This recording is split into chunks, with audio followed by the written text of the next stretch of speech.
Hello, New York City middle school families. Maurice Frumpkin, NYC Admissions Solutions. We help families get into high school. And this week, I want to talk a little bit more about the high school admissions process for middle school families, and particularly something that you're going to encounter over the next week or two, which is what should I do once I get that high school application, the actual application from my school and from my school guidance counselor. And there are a few things that I want to encourage you to pay attention to when you get that application, and to make sure that they are appropriate and everything looks good, because this has a direct bearing on the outcome of the high school admissions process for you and your child. So a couple things that I want you to pay attention to.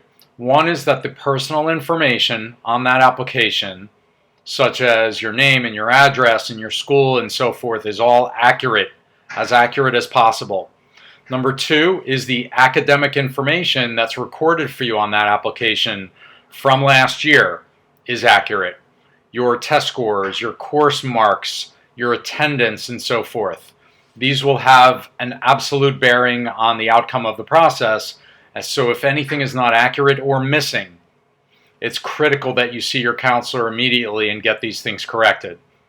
Third is whether or not you have a zoned school, a zoned high school. Most students throughout New York City do not. Some do. And if you do, it may impact the choices you make and the implications of those choices. So whether or not you have a zoned school.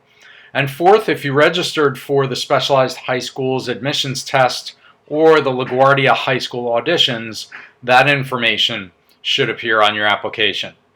So those 4 tips for taking a look very closely at the application once you get it from your counselor are critical, because whether or not that information is accurate or whether or not there's some missing information, it will have a direct bearing on your high school application when you go to submit it.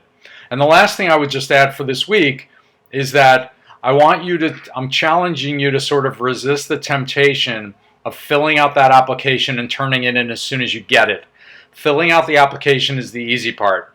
The hard part is doing all of the homework, the education, the research that it takes to make informed decisions so that the choices that you ultimately put on that application, which looks something like this, will be choices that you are comfortable with. And in future weeks, we'll be covering, because this application is not actually due until the end of November, early December, depending upon what your counselor tells you the deadline is. We'll be talking a little bit more about filling out the application, strategies to give yourself the best chance possible of matching to one of your choices, and preferably the highest choice possible. So stay tuned with us all year long for these weekly tips. Next week, we're going to talk a little bit more about the borough fairs coming up, and we'll give you some tips approaching the borough fairs that are October 19th and 20th. Maurice Frumpkin, NYC Admissions Solutions. Have a great week, and we'll see you soon. Take care. Bye.